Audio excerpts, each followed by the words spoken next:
Hi everyone, ఈరోజు కేవలం 5 minutes అంటే 5 మినిట్స్లో అయిపోయి 2 రకాల బెస్ట్ టేస్టీ బ్రెడ్ స్నాక్స్ చూద్దాం రండి. నేను వేసిన ఇంగ్రీడియంట్స్ అన్నీ ఫస్ట్ చూపిస్తాను, చూసేసేయండి. Sweet corn, brown bread, carrot, టమాటా, ఆనియన్, క్యాప్సికమ్, కొత్తిమీర, పుదీనా ఇవన్నీ తీసుకున్నాను. బ్రౌన్ బ్రెడ్ ఉంటే బ్రౌన్ బ్రెడ్ తీసుకోండి, లేదంటే మీకు ఏ బ్రెడ్ అవైలబుల్ ఉంటే ఆ బ్రెడ్ తీసుకోండి. తర్వాత ఒక బౌల్ తీసుకొని పుదీనా, కొత్తిమీర, ఆనియన్స్, టమాటా, క్యారెట్, క్యాప్సికమ్ ఇవన్నీ చిన్న చిన్న ముక్కలుగా కట్ చేసుకోవాలి.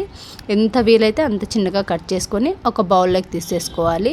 వీటన్నిటిని పక్కకు పెట్టేసి మరలా ఒక పెద్ద బౌల్ తీసుకొని రుచికి సరిపడా సాల్ట్, చిటికెడు పసుపు, 1 స్పూన్ కారము ఇవి వేసిన తర్వాత గరం మసాలా వేసుకోండి. తర్వాత శనగపిండి వేసి బాగా కలుపుకొని కొంచెం వాటర్ వేసుకొని వీడియోలో చూపిస్తున్న విధంగా బాగా కలుపుకొని ముందుగానే కట్ చేసి పెట్టుకున్నటువంటి ఇంగ్రీడియంట్స్ అన్నీ వేసి బాగా కలుపుకొని ఒక 5 మినిట్స్ అలా వదిలేసి తర్వాత స్టవ్ వెలిగించి ఒక ప్యాన్ పెట్టుకొని ప్యాన్ హీట్ అయిన తర్వాత కొంచెం ఆయిల్ వేసి ఇప్పుడు కట్ చేసుకున్న వెజ్జీస్లో బ్రౌన్ బ్రెడ్ని పెట్టి ప్యాన్ పైన పెట్టేసుకొని 2 వైపులా బాగా ఎర్రగా టోస్ట్ అయ్యేదన్న టోస్ట్ చేసుకొని సర్వ్ చేసుకోవడమే. అంతే అండి, ఎంతో సింపుల్ టేస్టీ అయినటువంటి బ్రేక్ఫాస్ట్. చిన్నపిల్లలకి ఇలా పెడితే హ్యాపీగా ఫీల్ అవుతారు.